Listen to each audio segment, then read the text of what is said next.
श्री शिवाय नमस्तुभ्यं भक्तों, जय श्री कृष्णा। स्वागत है आपका हमारे YouTube चैनल प्रियंका शास्त्र ज्ञान में। भगवान भोलेनाथ की कृपा हम सब पर सदैव बनी रहे। भक्तों, आज के वीडियो में आप सुनेंगे पौष पूर्णिमा पर सत्यनारायण भगवान की व्रत कथा श्रवण करने का क्या महत्व है।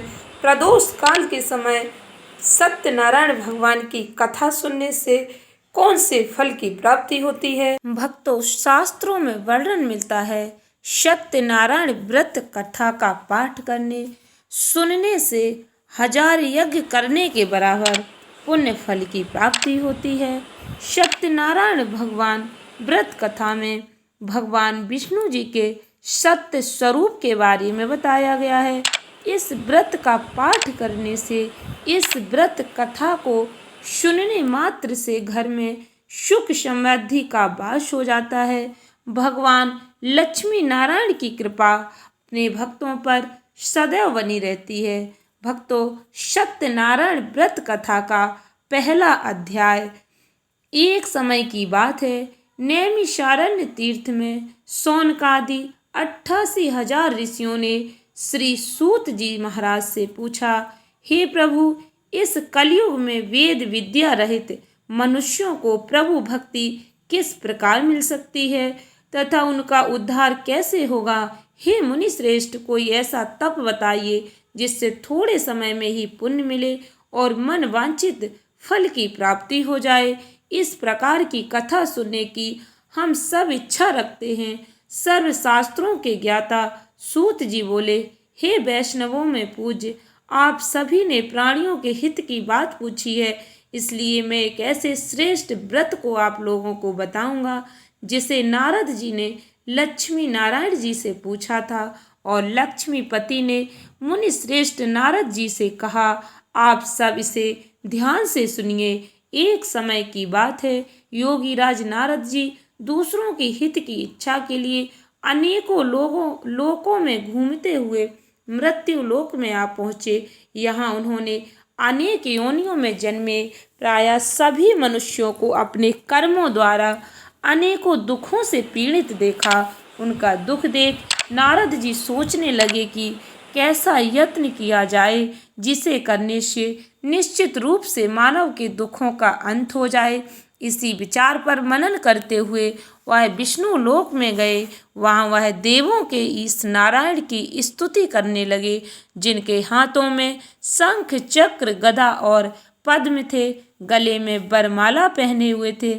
स्तुति करते हुए नारद जी बोले, हे भगवान, आप अत्यंत शक्ति से संपन्न हैं, मन तथा वाणी भी आपको नहीं पा सकती। आपका आदि मध्य तथा अंत नहीं है। निर्गुण स्वरूप सृष्टि के कारण भक्तों के दुख को दूर करने वाले हैं। आपको मेरा नमस्कार है। नारद जी की स्तुति सुन विष्णु भगवान बोले, हे मुनि श्रेष्ठ, आपके मन में क्या बात है? आप किस काम के लिए पधारे हैं, उसे निसंकोच कहें। इस पर नारद मुनि बोले कि मृत्यु लोक में अनेक योनियों में जन्मे मनुष्य अपने कर्मों के द्वारा अनेकों दुख से दुखी हो रहे। हे नाथ, आप मुझ पर दया रखते हैं तो बताइए कि वो मनुष्य थोड़े प्रयास से ही अपने दुखों से कैसे छुटकारा पा सकते हैं। श्री हरि बोले, हे नारद, मनुष्यों की भलाई के लिए तुमने बहुत अच्छी बात पूछी है। जिसके करने से मनुष्य मोह से छूट जाता है, वह बात मैं कहता हूँ, उसे सुनो। स्वर्ग लोक व मृत्यु लोक दोनों में एक दुर्लभ उत्तम व्रत है जो पुण्य देने वाला है। आज प्रेम वश होकर मैं उसे तुमसे कहता हूँ। श्री सत्यनारायण भगवान का यह व्रत अच्छी तरह विधान पूर्वक करके मनुष्य तुरंत ही यहाँ सुख भोग कर मरने पर भी मोक्ष पाता है। श्री हरि के वचन सुन नारद जी बोले कि उस व्रत का फल क्या है और उसका विधान क्या है? यह व्रत किसने किया था? इस व्रत को किस दिन करना चाहिए, सभी कुछ विस्तार से बताएं। नारद की बात सुनकर श्री हरि बोले, दुख व शोक को दूर करने वाला, यह सभी स्थानों पर विजय दिलाने वाला है। मानव को भक्ति और श्रद्धा के साथ शाम को श्री सत्यनारायण की पूजा धर्म परायण होकर ब्राह्मणों व बंधुओं के साथ करनी चाहिए। भक्ति भाव से ही नैवेद्य केले का फल, घी, दूध, गेहूं के आटे का सवाया लें। गेहूं के स्थान पर साठी का आटा, शक्कर, गुड़ लेकर सभी खाने योग्य पदार्थों को मिलाकर भगवान का भोग बनाएं। ब्राह्मणों सहित बंधु बांधवों को भी भोजन कराएं। उसके बाद स्वयं भोजन करें। भजन कीर्तन के साथ भगवान की भक्ति में लीन हो जाएं।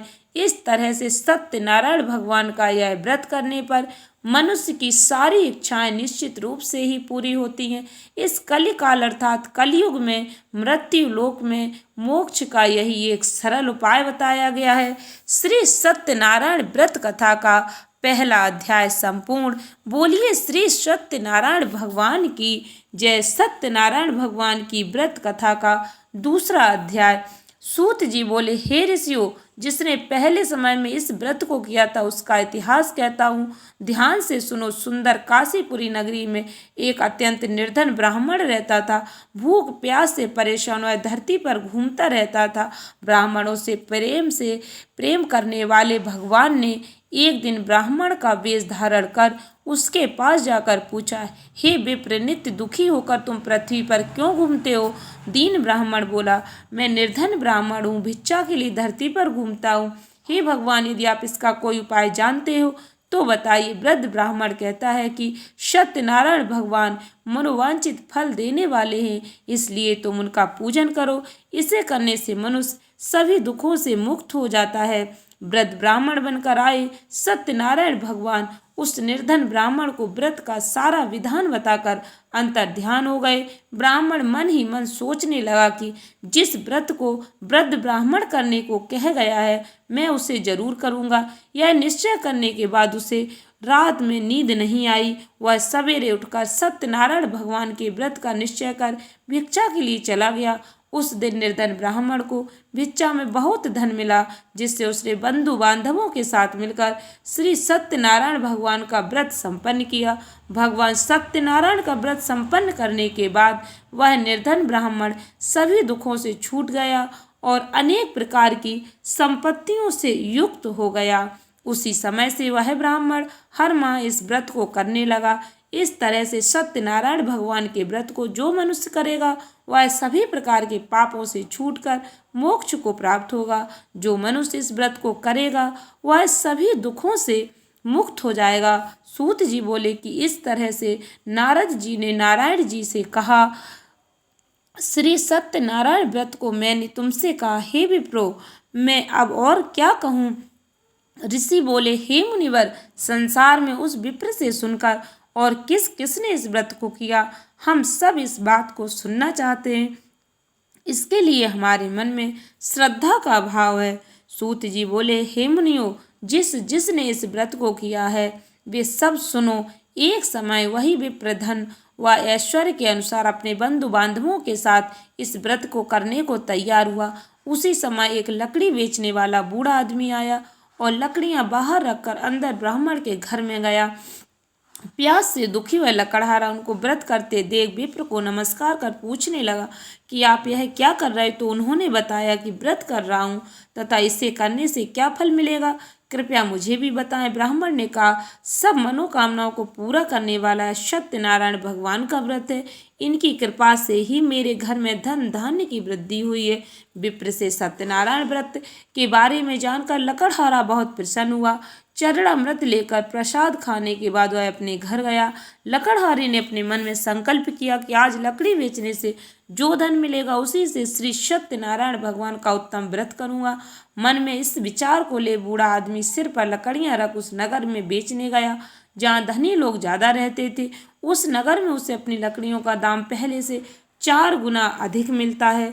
बूढ़ा प्रसन्नता के साथ दाम लेकर केले, शक्कर, घी, दूध, दही, गेहूं का आटा ले और सत्यनारायण भगवान के व्रत की अन्य सामग्रियां लेकर अपने घर गया। वहाँ उसने अपने बंधु बांधवों को बुलाकर विधि विधान से सत्यनारायण भगवान का पूजन और व्रत किया। इस व्रत के प्रभाव से वह बूढ़ा लकड़हारा धन पुत्र आदि से युक्त होकर संसार के समस्त सुख भोग कर अंत काल में वैकुंठ धाम चला गया। श्री सत्यनारायण व्रत कथा का दूसरा अध्याय संपूर्ण। बोलिए श्री सत्यनारायण भगवान की जय। सत्यनारायण भगवान की कथा का तीसरा अध्याय। सूत जी बोले, हे श्रेष्ठ मुनियों, अब आगे की कथा कहता हूँ। पहले समय में उल्कामुख नाम का एक बुद्धिमान राजा था। वह सत्य वक्ता और जितेंद्रिय था। प्रतिदिन देव स्थानों पर जाता और निर्धनों को धन देकर उनके कष्ट दूर करता था। उसकी पत्नी कमल के समान मुख वाली सती साध्वी थी। भद्रशिला नदी के तट पर उन दोनों ने श्री सत्यनारायण भगवान का व्रत किया। उसी समय साधु नाम का एक वैश्य आया। उसके पास व्यापार करने के लिए बहुत सा धन भी था। राजा को व्रत करते देखकर वह विनय के साथ पूछने लगा, हे राजन, भक्ति भाव से पूर्ण होकर आप यह क्या कर रहे हैं? मैं सुनने की इच्छा रखता हूँ, तो आप मुझे बताएं। राजा बोला, हे साधु, अपने बंधु बांधवों के साथ पुत्र आदि की प्राप्ति के लिए एक महाशक्तिमान श्री सत्यनारायण भगवान का व्रत और पूजन कर रहा हूँ। राजा के वचन सुन साधु आदर से बोला, हे राजन, मुझे इस व्रत का सारा विधान कहिए। आपके कथन अनुसार मैं भी इस व्रत को करूँगा। मेरी भी संतान नहीं और इस व्रत को करने से निश्चित रूप से मुझे संतान की प्राप्ति होगी। राजा से व्रत का सारा विधान सुन व्यापार से निवृत्त हुआ अपने घर गया। साधु वैश्य ने अपनी पत्नी को संतान देने वाले इस व्रत का वर्णन कह सुनाया और कहा कि जब मेरी संतान होगी तब मैं इस व्रत को करूँगा। साधु ने इस तरह के वचन अपनी पत्नी लीलावती से कहे। एक दिन लीलावती पति के साथ आनंदित हो सांसारिक धर्म में प्रवृत्त होकर सत्यनारायण भगवान की कृपा से गर्भवती हो गई। 10वें महीने में उसके गर्भ से एक सुंदर कन्या ने जन्म लिया। दिनों दिन वह ऐसे बढ़ने लगी जैसे कि शुक्ल पक्ष का चंद्रमा बढ़ता है।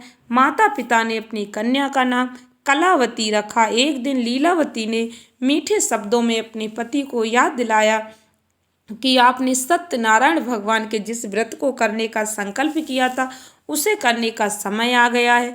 आप इस व्रत को करिए। साधु बोला कि हे प्रिय, इस व्रत को मैं उसके विवाह पर करूँगा। इस प्रकार अपनी पत्नी को आश्वासन देकर वह नगर को चला गया। कलावती पिता के घर में रहकर वृद्धि को प्राप्त हुई बड़ी हो गई।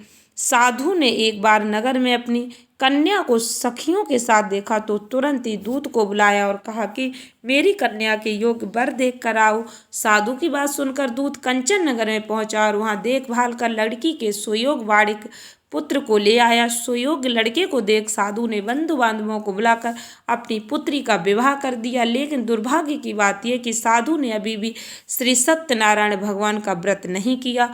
इस पर श्री भगवान क्रोधित हो गए और श्राप दिया कि साधु को अत्यधिक दुख मिले। अपने कार्य में कुशल साधु बनिया जमाई को लेकर समुद्र के पास स्थित रत्नासारपुर नगर में गया। वहां जाकर दामाद ससुर दोनों मिलकर चंद्रकेतु राजा के नगर में व्यापार करने लगे। एक दिन भगवान सत्यनारायण की माया से एक चोर राजा का धन चुरा कर भाग रहा था। उसने राजा के सिपाहियों को अपना पीछा करते देख चुराया हुआ धन वहां रख दिया जहां साधु अपने जमाई के साथ ठहरा हुआ था। राजा के सिपाहियों ने साधु वैश्य के पास राजा का धन पड़ा देख तो वह ससुर जमाई दोनों को बांधकर प्रसन्नता से राजा के पास ले गए और कहा कि उन दोनों चोरों को हमने पकड़ लिया है, आप आगे की कार्रवाई की आज्ञा दें। राजा की आज्ञा से उन दोनों को कठिन कारावास में डाल दिया गया और उनका सारा धन भी उनसे छीन लिया गया। श्री सत्यनारायण भगवान से श्राप से साधु की पत्नी भी बहुत दुखी हुई। घर में जो धन रखा था उसे चोर चुरा ले गए। शारीरिक मानसिक पीड़ा, भूख प्यास से अति दुखी हो अन्न की चिंता में कलावती के ब्राह्मण के घर गई। वहां उसने श्री सत्यनारायण भगवान का व्रत होते देखा। फिर कथा भी सुनी। वह प्रसाद ग्रहण कर रात को घर वापस आई। माता की कलावती से पूछा कि हे पुत्री, अब तक तुम कहाँ थी, तेरे मन में क्या है? कलावती ने अपनी माता से कहा, हे माता, मैंने एक ब्राह्मण के घर में श्री सत्यनारायण भगवान का व्रत देखा है। कन्या के वचन सुन लीलावती भगवान के पूजन की तैयारी करने लगी। लीलावती ने परिवार व बंधुओं सहित सत्यनारायण भगवान का पूजन किया और उनसे वर मांगा कि मेरे पति तथा जमाई शीघ्र घर आ जाएं। साथ ही यह भी प्रार्थना की कि सबका अपराध क्षमा करें। श्री सत्यनारायण भगवान इस व्रत से संतुष्ट हो गए और राजा चंद्रकेतु को सपने में दर्शन देखा कि हे राजन, तुम उन दोनों वैश्यों को छोड़ दो और तुमने उनका जो धन लिया उसे वापस कर दो। अगर ऐसा नहीं किया तो मैं तुम्हारा धन, राज, संतान सभी को नष्ट कर दूंगा। राजा को ऐसा कहकर अंतर ध्यान हो गए। प्रातःकाल सभा में राजा ने अपना सपना सुनाया। फिर बोले कि बड़े पुत्रों को कैद से मुक्त कर सभा में लाओ। दोनों ने आते ही राजा को प्रणाम किया। राजा मीठी वाणी में बोला, हे महानुभावो, भाग्यवश ऐसा कठिन दुख तुम्हें प्राप्त हुआ, लेकिन अब तुम्हें कोई भय नहीं है। ऐसा कह राजा ने उन दोनों को नए वस्त्र आभूषण भी पहनाए और जितना धन उनका लिया था उससे दुगना धन वापस कर दिया। दोनों वैश्य अपने घर को चल दिए। श्री सत्यनारायण कथा का 3रा अध्याय संपूर्ण। बोलिए श्री सत्यनारायण भगवान की जय। सत्यनारायण भगवान की व्रत कथा का 4था अध्याय।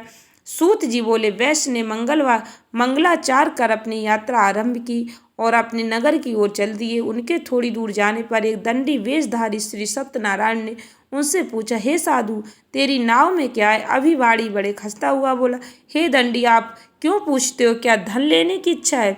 मेरी नाव में तो बेल और पत्ते भरे हुए हैं। वैश्य के कठोर वचन सुन भगवान बोले, तुम्हारा वचन सत्य हो। दंडी ऐसे वचन के वहां से दूर चले गए। कुछ दूर जाकर समुद्र के किनारे बैठ गए।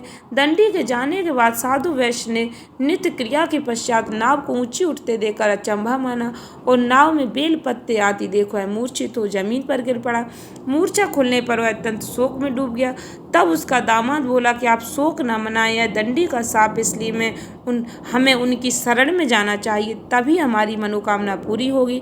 दामाद की बात सुनकर वह दंडी के पास पहुंचा और अत्यंत भक्तिभाव से नमस्कार करके बोला, मैंने आपसे जो जो असत्य वचन कहे थे उनके लिए मुझे क्षमा कर दें। ऐसा कहकर महान शोक आतुर हो रोने लगा। तब दंडी भगवान बोले, हे बड़े पुत्र, मेरी आज्ञा से बार बार तुम्हें दुख प्राप्त हुआ है। तू मेरी पूजा से विमुख हुआ। साधु बोला, हे भगवान, आपकी माया से ब्रह्मा आदि देवता भी आपके रूप को नहीं जानते, तब मैं अज्ञानी कैसे जान सकता हूँ? आप प्रसन्न होइए और मुझ सामर्थ्य के अनुसार मैं आपकी पूजा करूँगा।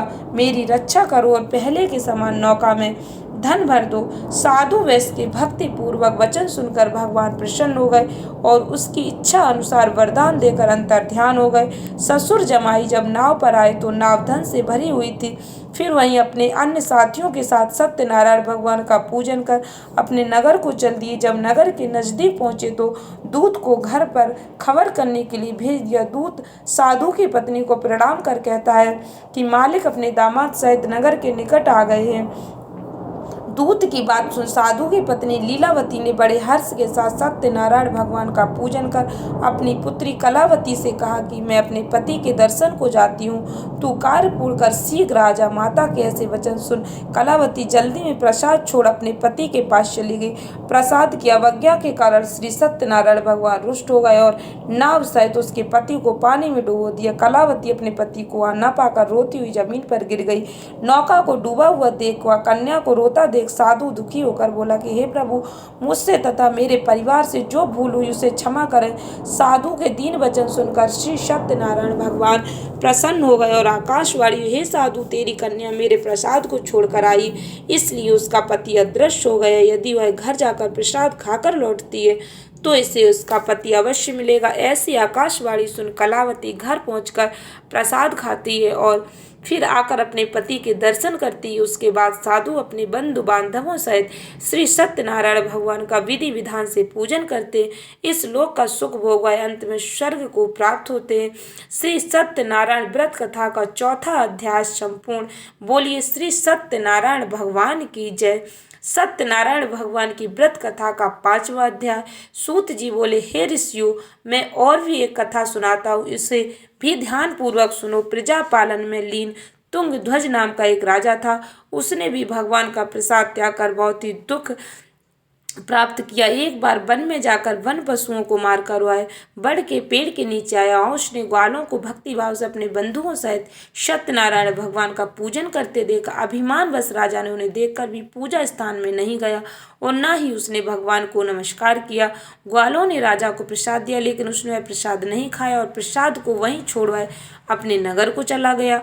जब वह नगर में पहुंचा तो वह सब कुछ तहस नहस हुआ पाया तो वह शीघ्र ही समझ गया कि यह सब भगवान ने ही किया। दोबारा ग्वालों के पास पहुंचा और विधि पूर्वक पूजा करके प्रसाद खाया तो श्री सत्यनारायण भगवान की कृपा से सब कुछ पहले जैसा हो गया। दीर्घ काल तक सुख भोगने के बाद मरणोपरांत उसे स्वर्ग लोक की प्राप्ति हुई। जो मनुष्य परम दुर्लभ इस व्रत को करेगा तो भगवान सत्यनारायण की अनुकंपा उसे धन से परिपूर्ण कर देगी। निर्धन धनी हो जाता है, भय मुक्त हो जीवन जीता है, संतानहीन मनुष्य को संतान सुख मिलता है और उसके सारे मनोरथ पूर्ण होने पर वह मानव अंत काल में बैकुंठ धाम को जाता है। सूत जी बोले, जिन्होंने पहले इस व्रत को किया है अब उनके दूसरे जन्म की कथा कहता हूँ। वृद्ध सतानंद ब्राह्मण ने सुदामा का जन्म लेकर मोक्ष की प्राप्ति की। लकड़हारे ने अगले जन्म में निषाद बनकर मोक्ष प्राप्त किया। उल्का मुख नाम का राजा दशरथ होकर बैकुंठ को प्राप्त हुए। साधु नाम के वैश्य ने मोरक ध्वज बनकर अपने पुत्र को आरे से चीरकर मोक्ष प्राप्त किया। महाराज तुंग ध्वज ने स्वयंभू होकर भगवान में भक्ति युक्त होकर कर्म कर मोक्ष पाया।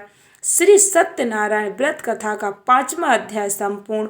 बोलो श्री सत्यनारायण भगवान की जय। भक्तों, सत्यनारायण व्रत कथा सभी भक्तों को अवश्य सुननी चाहिए। आशा करती हूँ वीडियो अच्छी लगी होगी, उपयोगी लगी हो तो सत्यनारायण व्रत कथा अधिक से अधिक मित्रों को शेयर करें। धन्यवाद भक्तों। श्री शिवाय नमस्तुभ्यं।